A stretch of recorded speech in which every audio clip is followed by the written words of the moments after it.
Hello मेरे प्यारे बच्चों, कैसे हैं आप लोग। उम्मीद करते हैं बहुत अच्छे होंगे, जबरदस्त होंगे और पढ़ाई तो बिंदास चल रही होगी। आज हम लोग सीखते हैं बढ़िया जबरदस्त नए कॉन्सेप्ट को, force between multiple charges, principle of superposition, मतलब कि अध्यारोपण का सिद्धांत। फटाफट और बहुत जल्दी समझ में आने वाला है ये कॉन्सेप्ट। तो बच्चों हम लोग सबसे पहले तो ये पॉइंट की बात जान लेते हैं कि हमारे पास ये जो प्रिंसिपल है वो कूलाम लॉ पे डिपेंड है, कूलाम के लॉ पर आधारित है। अगर आपने ये दोनों नियम नहीं पढ़े हैं, कूलाम का लॉ नहीं पढ़ा है, तो आप इसके पहले की वीडियो में जाइए और देखिए कि कूलाम्स लॉ का क्या प्रिंसिपल है और इसके क्या नियम है। बहुत जबरदस्त और धमाकेदार वीडियो है, आप वहां से देख सकते हैं प्लेलिस्ट खोल के। तो हम लोग आइए सीखते हैं कि हमारे पास अध्यारोपण का सिद्धांत, प्रिंसिपल ऑफ सुपरपोजिशन क्या होता है। तो सबसे पहले ये देख लेते हैं कि ये जो हमारे पास लकीरें बनी है इतनी ढेर सारी, ये सब तीन जाम है, ये सब क्या है आखिर। तो पहले हम इन फिगर के बारे में जान लेते हैं कि आखिर ये फिगर बना क्या है। तो बच्चों सबसे पहले हम देखते हैं, हमारे पास एक चार्ज है Q1। तो ये जो Q1 चार्ज है, इस Q1 पर तीन लोग मिलकर मिलकर जुल्म ढा रहे हैं। तीन लोग मिलकर, कौन कौन से? Q2, Q3 और Qn। देखिए Q2 प्लस का है और Q1 भी प्लस का है, तो Q2 जो है वो Q1 को रिपल करेगा। Q2 आएगा और Q1 पर रिपल्सन फोर्स लगा देगा बाहर की ओर, तो हम कहेंगे 1 ने 2 पर फोर्स लगाया। उसी तरह Q1 बेचारे पर Q3 भी ऐसे आएगा और रिपल्सिव फोर्स लगा देगा, 1 ने 3 पर लगाया। ऐसे ही बहती गंगा में Qn भी हाथ धो लेगा और Qn आएगा और Q1 पर उधर की ओर आउटवर्ड डायरेक्शन में फोर्स लगा देगा। मतलब इस Q1 पर तीन फोर्स लग रहे हैं, जो कि ये तीनों लोग मिलकर अकेले बेचारे के ऊपर लगा रहे हैं। तो हम सबसे पहले जान लेते हैं कि हमारे पास कूलाम का लॉ का जो वेक्टर फॉर्म था वो ये था, 1/4 pi epsilon nought Q1 Q2 by R square. अगर हम इसे वेक्टर लगाते हैं तो यहां हमें आर के ऊपर कैप लिखना पड़ता। तो ये था हमारे पास कूलाम के लॉ का वेक्टर फॉर्म। यही फॉर्मूला हम यहां यूज करते हैं और पूरा का पूरा डेरिवेशन कंप्लीट करते हैं। तो बच्चों सबसे पहले हम F12 की बात करें, क्योंकि इस Q1 पर तो तीन फोर्स लग रहे हैं ना, F12, F13, Fn। तो हम तीनों की वैल्यू निकाल के जोड़ दें, हमें पता चल जाएगा कि इस Q1 पर टोटल कितना फोर्स लग रहा है। तो आइए देखते हैं। सबसे पहले हम F12 निकालेंगे। जब हम F12 निकालेंगे तो लिखेंगे 1/4 pi epsilon nought Q1 Q2 upon R12 square और R12 का कैप। ये इक्वेशन नंबर फर्स्ट है। अब बच्चों F13 निकालें। तो अगर हम F13 वेक्टर लिखें तो हमारे पास 1/4 पाई एप्सिलॉन नॉट Q1 और Q3, क्योंकि 1 और 3 के बीच में फोर्स लग रहा है, इसलिए 1 और 3 लिखा, upon R13 square R13 cap, equation number 2।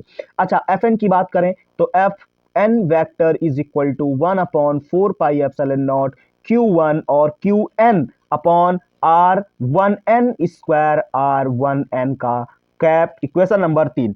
बच्चों हम इन इक्वेशनों को, इक्वेशन फर्स्ट और सेकंड और थर्ड को आपस में जोड़ दें, ऐड कर दें, तो हमारे पास नेट रिजल्टेंट फोर्स आएगा F बराबर F12 vector plus F13 vector plus F1n vector. बच्चों F12 की वैल्यू हमारे पास क्या है? 1/4 pi epsilon nought Q1 Q2 upon R12 square R12 cap. और अब F13 की लिखें तो 1/4 pi epsilon nought Q1 Q3 upon R13 square और R13 कैप। और इसी के बीच में अगर कई और Q4 Q5 और भी इस पे फोर्स लगा रहे होते तो हम इसी में इसको फिल कर देते। तो हम लोग अब लास्ट में लिखेंगे F1n की वैल्यू 4 पाई एप्सिलॉन नॉट Q1 और Qn अपॉन R1n का स्क्वायर और R1n का कैप।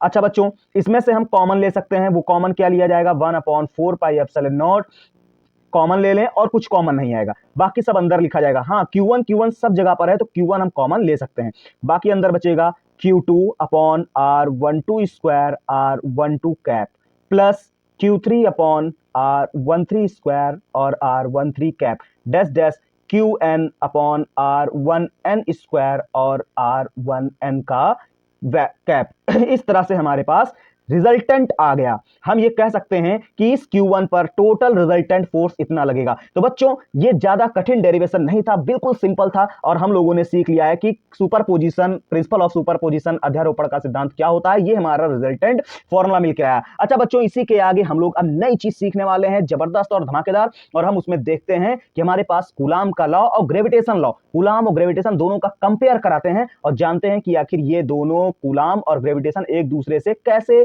कम और ज्यादा हैं। तो आइए हम लोग देखते हैं कूलाम और ग्रेविटेशन का कंपैरिजन। तो आ गए हम लोग बच्चों अपने डिफरेंस पर, difference between Coulomb's and gravitational force. Coulomb के नियम, कूलाम्बिक फोर्स और ग्रेविटेशनल फोर्स के बीच में क्या डिफरेंट है वो आइए सीखते हैं। सबसे पहला डिफरेंस है इट मे बी अट्रैक्टिव और रिपल्सिव। जो कूलम्बिक फोर्स होता है, वैद्युत बल होता है, वो आकर्षण और प्रतिकर्षण दो प्रकार के होते हैं, लेकिन it is always attractive in nature. लेकिन जो गुरुत्वाकर्षण बल होता है वो केवल एक प्रकार का होता है, केवल अट्रैक्टिव, ये आकर्षित करते हैं, इसमें रिपल्सन फोर्स नहीं लगता। बच्चों दूसरा डिफरेंट है इट डिपेंड अपॉन मीडियम। जो वैद्युत फोर्स है, जो कूलम्बिक फोर्स है, वो दो चार्ज के बीच में मीडियम पर डिपेंड करता है, एयर भरी है या कोई डाइलेक्ट्रिक कांस्टेंट है, उस पर डिपेंड करेगा। लेकिन जो ग्रेविटेशनल फोर्स है वो दो बॉडी के बीच में किसी मीडियम पे डिपेंड नहीं करता। बच्चों अगला हमारे पास है it always greater in magnitude because of high value of K is equal to 9 into 10⁻⁹ newton metre square per coulomb. मतलब जो ये जो वैद्युत बल है, ये वैद्युत बल जो होता है गुरुत्वाकर्षण बल से कहीं अधिक स्ट्रॉन्ग, ज्यादा प्रबल होता है। लेकिन अगर हम कहें कि it is lesser than Coulombic force, जो बिकॉज वैल्यू ऑफ जी की वैल्यू सर्वात्रिक गुरुत्वाकर्षण नियतांक यूनिवर्सल ग्रेविटेशनल कांस्टेंट दिया हुआ है, तो गुरुत्वाकर्षण बल वैद्युत बल से कम प्रबल होता है। बच्चों ये हमारे पास क्या थे, तीन डिफरेंट थे, वो इसके बाद डिफरेंस थे जो हमारे पास आपको बता दिए गए हैं। लेकिन अब आइए हम अगला नोट देखते हैं कि हमारे पास नोट क्या है। जो नोट है कि वैद्युत बल छोटी छोटी दूरियों, जो कूलम्बिक फोर्स होता है वो शॉर्टेस्ट डिस्टेंस, बहुत छोटी छोटी से लेकर बड़ी बड़ी दूरियों तक के लिए काम में आता है। लेकिन हमारे पास जो गुरुत्वाकर्षण बल है वो केवल बड़ी लॉन्गेस्ट डिस्टेंस के लिए यूज करते हैं। अच्छा मजे की बात तो ये है बच्चों कि आपसे अगर कोई पूछ ले कि आप बताइए अगर दो इलेक्ट्रॉन्स के बीच में वैद्युत बल, इलेक्ट्रिक फोर्स और ग्रेविटेशनल फोर्स, इन दोनों का क्या रेशियो होता है, तो कहोगे इन दोनों का रेशियो 10⁻43 होता है। मतलब कूलम्बिक फोर्स जो है वो ग्रेविटेशनल फोर्स का 10⁻43 टाइम्स ज्यादा होता है।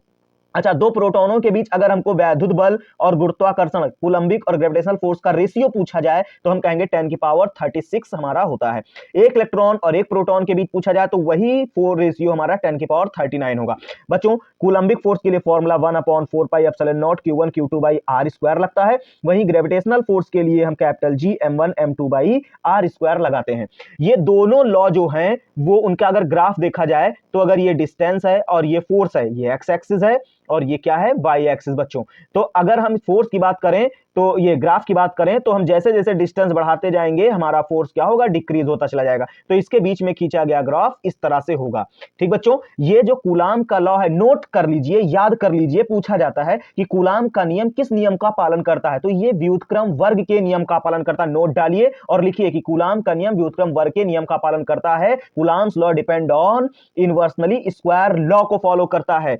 ठीक है बच्चों, ये आप नोट में लिख लीजिएगा। इस तरह से हमारे पास प्रिंसिपल ऑफ सुपरपोजिशन हुआ और हम लोग ग्रेविटेशनल और कूलम्बिक फोर्स के बीच में डिफरेंट आराम से पता कर पाए। और इसी वीडियो में हम लोगों ने देखा कि हमारे पास इलेक्ट्रिक फोर्स और ग्रेविटेशनल फोर्स का क्या रेशियो होता है, दो इलेक्ट्रॉनों के बीच में, दो प्रोटॉनों और इलेक्ट्रॉन और प्रोटॉन के बीच में। और उसके बाद हमने कूलाम के नियम में जो ग्राफ बनता है फोर्स और डिस्टेंस के बीच में वो सीखा। बच्चों आज से हमारा ये कूलाम्स लॉ का टॉपिक खत्म हुआ। 3 वीडियो में हम लोगों ने कूलाम के लॉ को खत्म किया है। अब हम लोग अपने नेक्स्ट टॉपिक पर इलेक्ट्रिक फील्ड के लिए मिलेंगे अपनी नेक्स्ट वीडियो में। तब तक के लिए धन्यवाद। वीडियो को लाइक कर दीजिए, चैनल सब्सक्राइब कर लीजिए और ज्यादा से ज्यादा शेयर कीजिए। धन्यवाद।